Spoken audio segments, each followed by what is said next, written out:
Hey everyone, welcome back to our channel. In this particular lecture, we will cover rain-fed agriculture and rainfall analysis. Some of the most important questions we will discuss here. So our main purpose is to know the concepts. Our main purpose is not to know the question and what is the answer.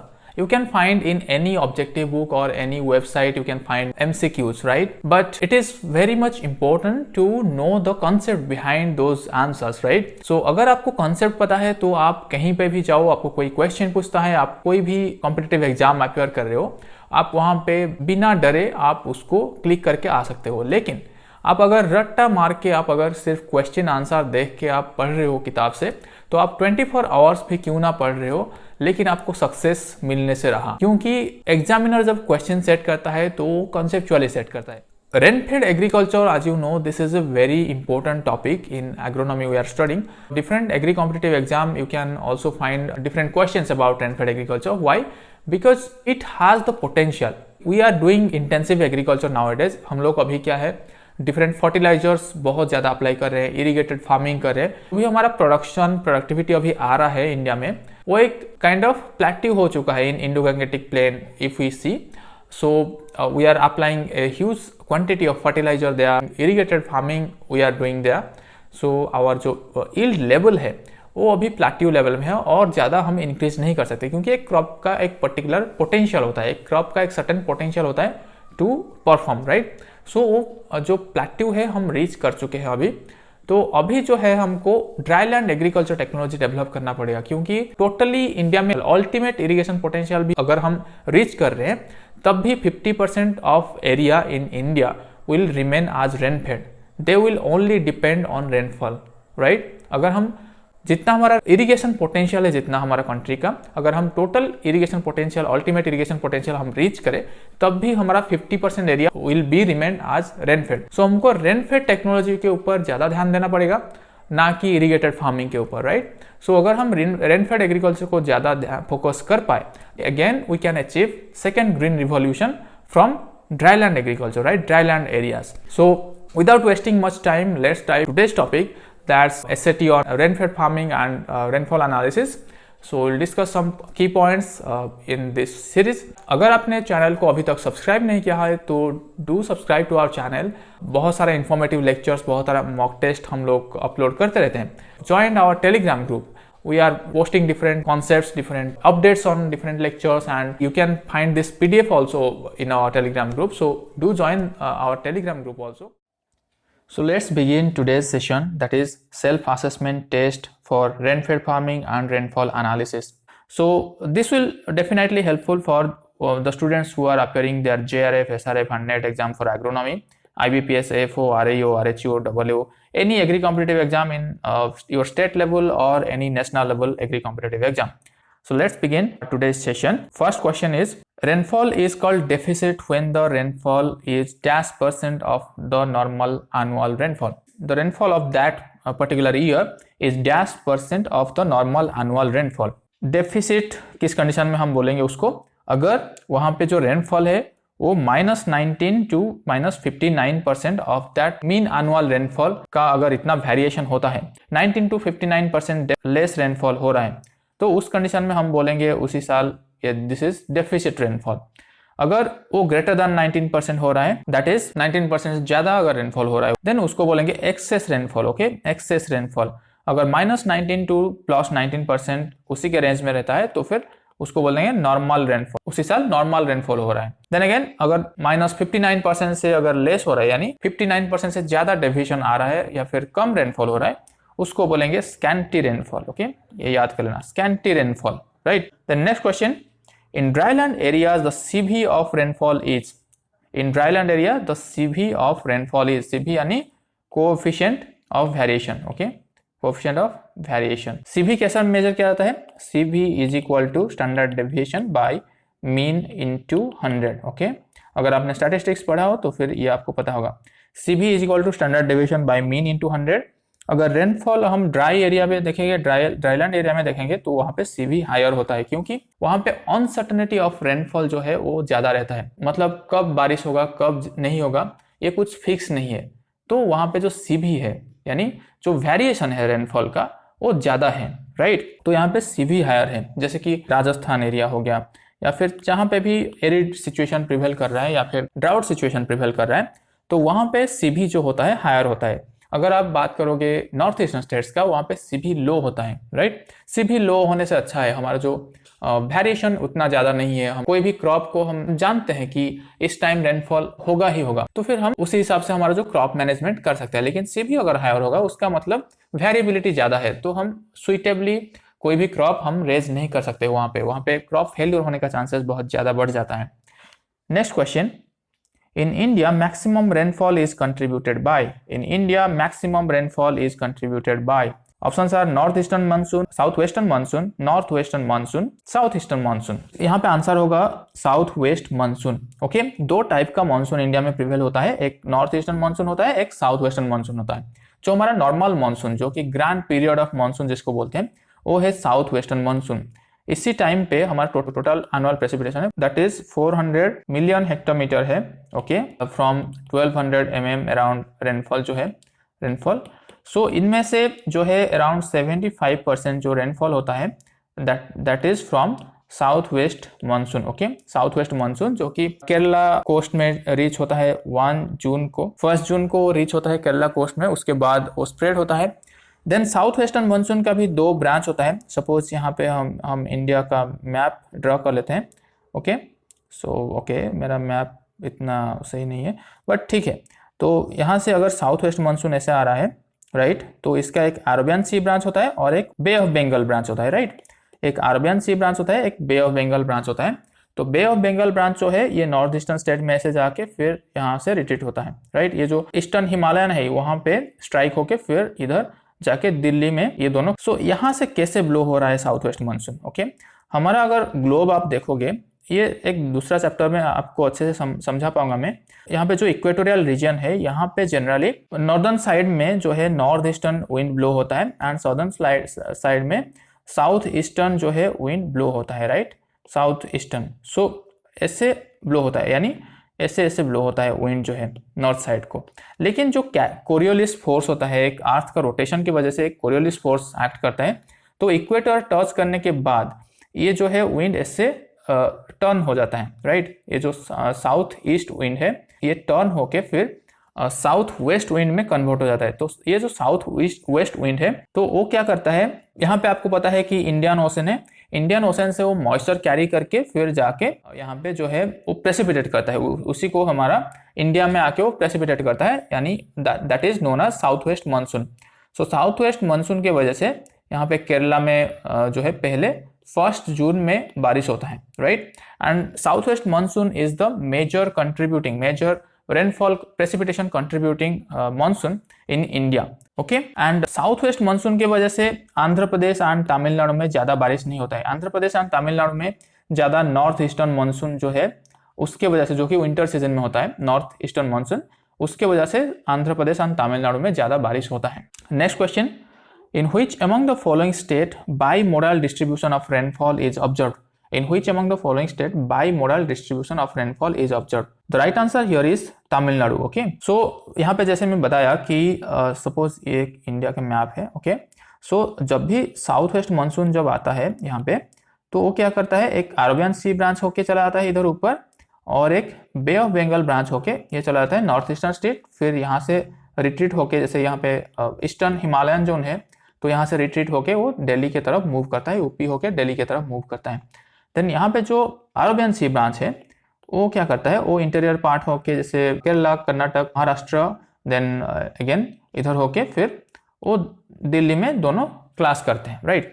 तो इसके वजह से जो eastern coast है, यानी आंध्र प्रदेश का eastern Andhra Pradesh coast and Tamil Nadu coast, यहाँ पे ज़्यादा रेनफॉल नहीं होता है, लेकिन साउथ वेस्ट मानसून की वजह से ज़्यादा रेनफॉल नहीं होता है। लेकिन जब नॉर्थ ईस्टर्न मानसून आता है विंटर सीजन में, तब यहाँ पे अच्छा खासा बारिश होता है, राइट। इसीलिए दो टाइप का यहाँ पे रेनफॉल जो है, दोनों तरफ से यहाँ पे रेनफॉल होता है, तो इसीलिए उसको बोलते हैं bimodal distribution of rainfall.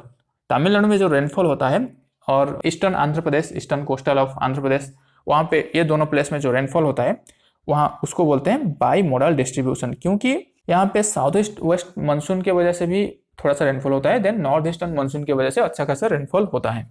Next question, the length of growing period for dryland farming is, the length of growing period for dryland farming is, options are less than 75 days, 75 to 120 days, 120 to 180 days, more than 180 days. The right answer is 75 to 120 days.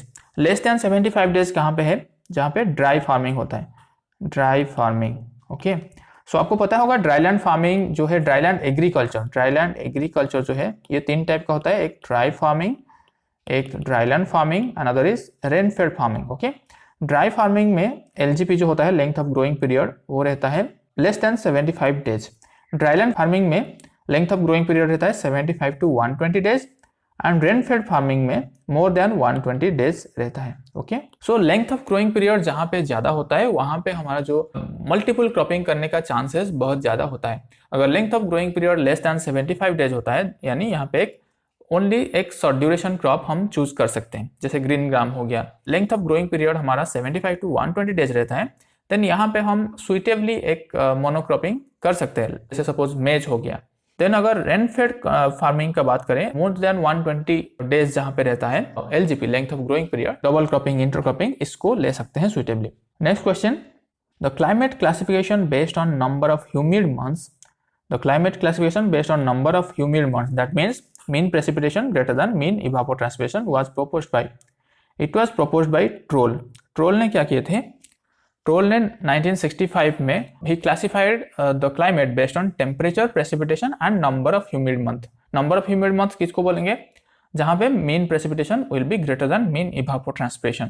और तो उसी हिसाब से Troll ने classify किए थे arid area जहाँ पे नंबर ऑफ ह्यूमिड मंथ्स जो है लेस देन 2 मंथ्स रहता है, सेमी एरिड जो है, सेमी एरिड वहाँ पे 2 to 7 मंथ्स रहता है number of humid month. Then humid area उसको बोलेंगे जहाँ पे नंबर ऑफ ह्यूमिड मंथ्स है वो 7 to 12 मंथ्स रहता है। तो इस हिसाब से ट्रोल ने क्लासीफाई किए थे।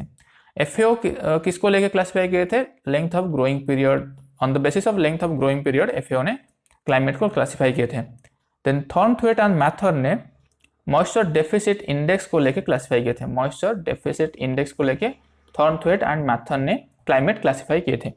AICRPDA, that is All India Coordinated Research Project on Dryland Agriculture, they classified climate based on moisture deficit index. moisture deficit index को लेके AICRPDA ने क्लाइमेट क्लासीफाई किए थे। तो आपको सारे क्लाइमेट क्लासिफिकेशन को भी आपको ध्यान में रखना है, क्योंकि इसमें से भी क्वेश्चन पूछा जाता है। Next question, the MDI value, moisture deficit index value at which climate is classified as sub humid, the MDI value at which climate is classified as sub humid. तो एमडीआई के हम अभी डिस्कस किए हैं, MDI को लेके as a parameter किसने classify किया था क्लाइमेट को, दैट इज AICRPDA, AICRPDA यानी all India coordinated research project on dryland agriculture. Okay, so AICRPDA ने एमडीआई को लेके क्लासिफाई किया था, एमडीआई यानी moisture deficit index is equal to P minus PT by PT, okay, into 100। Okay, so this is MDI। So इसके हिसाब से 3 type का क्लाइमेट थे, one is sub humid, then another is semi arid and this arid. Okay, so sub humid कहाँ पे, जहाँ पे MDI value जो है वो 0 to -33.3 रहता है, सेमी एरिड जहाँ पे -33.3 to -66.6 रहता है जो कि MDI, देन एरिड जहाँ पे ग्रेटर देन -66.6 रहता है MDI का वैल्यू। तो इस हिसाब से सब ह्यूमिड कहाँ पे बोलेंगे हम, जहाँ पे 0 to -33.3 जो रहता है MDI का वैल्यू रहेगा। यहाँ पे हम लोग कितना चीज डिस्कस किए, MDI का जो क्लासीफाई है MDI को लेके that was proposed by AICRPDA। Then MDI का फॉर्मूला जो है P minus PT by PT into 100, and इसके हिसाब से 3 टाइप का क्लासिफिकेशन है, एक सब ह्यूमिड, एक semi arid, another is arid. सब ह्यूमिड कहाँ पे, जहाँ पे MDI वैल्यू 0 to -33.3 रहता है, सेमी एरिड कहाँ पे, जहाँ पे -33.3 to -66.6 रहता है MDI वैल्यू। देन अगर MDI वैल्यू ग्रेटर देन -66.6 रहता है, वहाँ पे हम क्लासीफाई करेंगे ये एक एरिड क्लाइमेट है। Then research on dry land in India was first started at, research on dry land in India was first started at, options are Manjri, Hyderabad, Bijapur, Dehradun। The right answer is Manjri। ये एक place है near Pune Maharashtra. मंजरी में पहला जो dry land research start हुआ था, right, मंजरी में पहला ड्राईलैंड रिसर्च स्टार्ट हुआ था बाय V.A. ताम्हाने। ओके, इनके द्वारा मंजरी में फर्स्ट ड्राईलैंड रिसर्च स्टार्ट हुआ था इन 1923। ओके, 1923 में मंजरी में पहले ड्राईलैंड रिसर्च स्टार्ट हुआ था। हैदराबाद में क्या क्या है इंस्टीट्यूट? क्रीडा है, central research institute for dryland agriculture, जो कि 1985 में एस्टेब्लिश हुआ था। देन इक्रिसाट है, इक्रिसाट जो कि international crop research institute for semi arid tropic, जो कि 1972 में एस्टेब्लिश हुआ था। देन हैदराबाद में और एक इंस्टीट्यूट है जो कि Indian institute of rice research, that was established in 1965। Bijapur Solapur में जो पहले ड्राईलैंड रिसर्च स्टेशन स्टार्ट हुआ था 1933 में एस्टेब्लिश हुआ था। पहला dryland research station Bijapur Solapur में 1933 में स्टार्ट हुआ था। देहरादून में हमारा Indian institute of soil and water conservation, okay, Indian institute of soil and water conservation training institute, okay, ये जो है देहरादून में है, ये एस्टेब्लिश हुआ था 1974 में। इसका पहले नाम क्या था? CSWCRTI, central soil and water conservation research training institute, ये देहरादून में है। नेक्स्ट क्वेश्चन, काजरी वाज एस्टैब्लिश्ड इन, काजरी क्या है? Central arid zone research institute, central arid zone research institute, ये कहाँ पे है? जोधपुर में, जोधपुर में it was established in 1959। Okay, 1923 में आपको पता है मंजरी में जो अभी डिस्कस किया हम लोग, मंजरी में पहला dry farming research institute by V.A. Tamhane, it was established.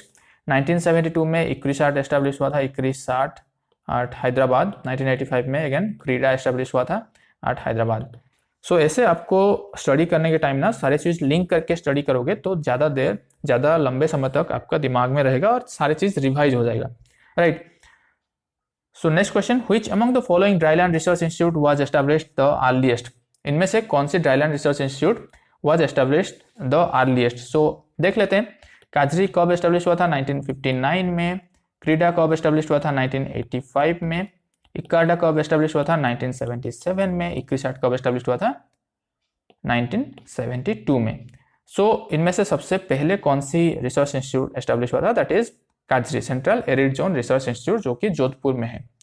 Next question, a place is designated as dryland area where annual rainfall is greater than PET, PET यानी potential evapotranspiration, potential evapotranspiration, okay. So अगर annual rainfall greater than PET होता है, या फिर PET greater than annual rainfall होता है, या फिर PET is equal to annual rainfall होता है, या फिर annual rainfall is equal to or greater than PET, so the right answer will be जहाँ पे PET potential evapotranspiration जो है more than annual rainfall होता है, उसको बोलेंगे हम dryland area, okay, dryland area, okay. So PET जो है पोटेंशियल इवापोट्रांसपिरेशन वहां पे ज्यादा हो रहा है देन एनुअल रेनफॉल, तो वहां पे नेगेटिव मॉइस्चर बैलेंस होता है, okay. Dryland agriculture generally negative moisture balance दिखाई देता है। Next question, percentage rice grown area in India in rain fade cultivation, कितना परसेंटेज एरिया जो है राइस कल्टिवेशन एरिया जितना भी है उसमें से कितना percentage area rain fade farming किया जाता है, यानी वहां पे इरिगेटेड राइस कल्टिवेशन नहीं होता है, right. So options are 20%, 50%, 70%, 90%. So around 50% of rice, whatever rice cultivated area is, it is around 44 million hectare. So इनमें से total around 50% जो है around 22% जो है 22 हेक्टर मिलियन हेक्टर, इतना एरिया रेनफेड है, रेनफेड राइस कल्टिवेट किया जाता है। अगेन उसको भी फिर रेनफेड अपलैंड, रेनफेड लोलैंड ऐसे क्लासिफाई किया गया है राइस इकोलॉजी के हिसाब से। Next question, dryland farming areas are also notified as, dryland farming area are also notified as grey areas, okay. Dryland farming areas are also notified as grey areas. Next question, minimum dash years of rainfall data are required for the calculation of average rainfall of a region, कितना साल का data चाहिए हमको एक particular reason में हम उसको average annual rainfall के हिसाब से कंसीडर करने के लिए, यानी सपोज हम बोलते हैं कि average annual rainfall of India is कितना 1200 मिलीमीटर, ओके। तो ऐसे ही ये कितना साल का डाटा होने के बाद ही हमको पता चलता है कि ये एक एवरेज एनुअल रेनफॉल है। So for that we have to take minimum 30 years of data are required, okay. minimum 30 years of data are required. Next question, monograph on dry farming in India was developed by. Monograph on dry farming in India was developed by, options are Thornthwaite, Copen, Troll, N.V. Kanitkar. The right answer is N.V. Kanitkar. Okay, N.V. Kanitkar ने monograph on dry farming develop किए थे in 1944 में. Okay, next question, even after achieving the ultimate irrigation potential, %% of area in India will still remain rain-fed. अगर हम सारे जो भी हमारा पोटेंशियल है इरिगेशन करने का, जितने भी पोटेंशियल अगर एक्सप्लोर कर लेंगे इंडिया में, that is called ultimate irrigation potential, अगर अचीव कर लेंगे, फिर भी कितना परसेंट जो लैंड है, जो भी एरिया है इंडिया का, कितना परसेंट उसमें से रेन-फेड रह जाएगा, यानी हम इरिगेशन फिर भी नहीं कर पाएंगे, राइट? तो options are 20%, 30%, 50%, 70%. So 50% of area will be still under rain-fed if we achieve the ultimate irrigation potential in India. Next question.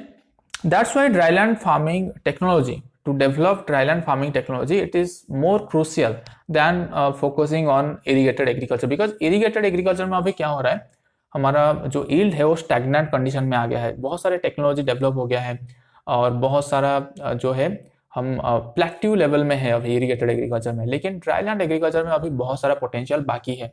इसीलिए बोला जाता है कि अगर हमको सेकंड ग्रीन रिवोल्यूशन चाहिए तो वो ड्राईलैंड एग्रीकल्चर में ही पॉसिबल है. Next question is total food grain contribution by dryland area in India. Total food grain contribution by dryland areas in India. The right answer is 42%. Total dryland area जो है ये 62 to 65% है. Okay, जहाँ पे rain-fade farming होता है ये 62 to 65% होता है, जो कि कंट्रीब्यूट करता है 42% of total food grain production. Next question, which among the following dryland implement is seed cum fertiliser placement device attached with country plough. The right answer is FESPO plough. There are different dryland instrument जो कि develop किए थे different dryland organisation ने, dryland research station ने. So FESPO plough जो है, this is a dryland implement, is a seed cum fertilizer placement device that is attached with country plow and it was developed by CREDA Hyderabad. Okay, it was developed by CREDA. FESPO plough जो है developed by CREDA. Again CREDA ने दूसरे क्या क्या develop किए थे, drill plough भी develop किए थे, सीड कम फर्टिलाइजर ड्रिल भी डेवलप किए थे.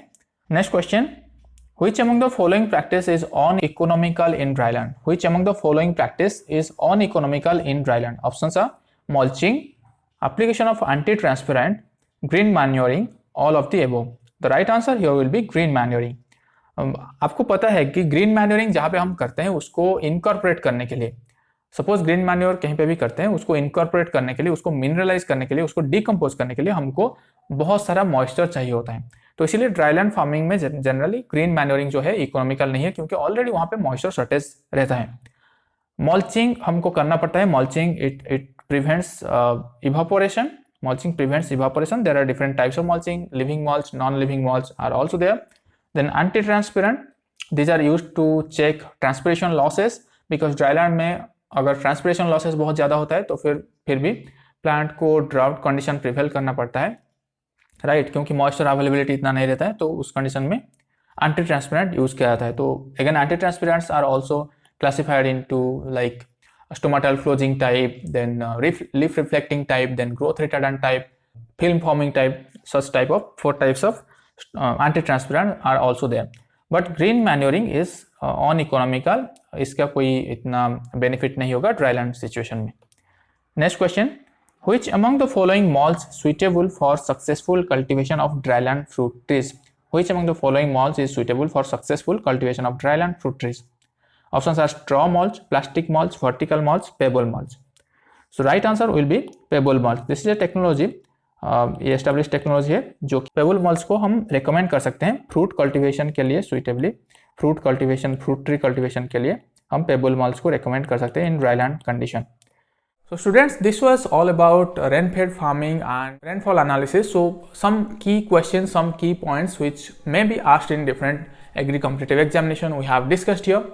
सो अगर आपको और भी बहुत सारा कॉन्सेप्ट जानना है तो आप हमारा चैनल विजिट कर सकते हैं. वहाँ पे different already 300 plus conceptual lectures have already been uploaded and different mock tests, again different conceptual lectures you can find there also. अगर आपको हमारा effort जो है अच्छा लगता है then subscribe to our channel and again you join our telegram group that is agriculture Q&A. So we heartily welcome your doubts. अगर आपको कोई भी सब्जेक्ट में, not only this particular subject, अगर आपको कोई भी सब्जेक्ट में कुछ भी डाउट आ रहा है आप बेशक पूछ सकते हो हमको कमेंट करके, या फिर हमारे टेलीग्राम ग्रुप पे आप पूछ, you can ask. We will try to solve your queries. So see you guys in the next lecture. Till then, bye bye, have a great day.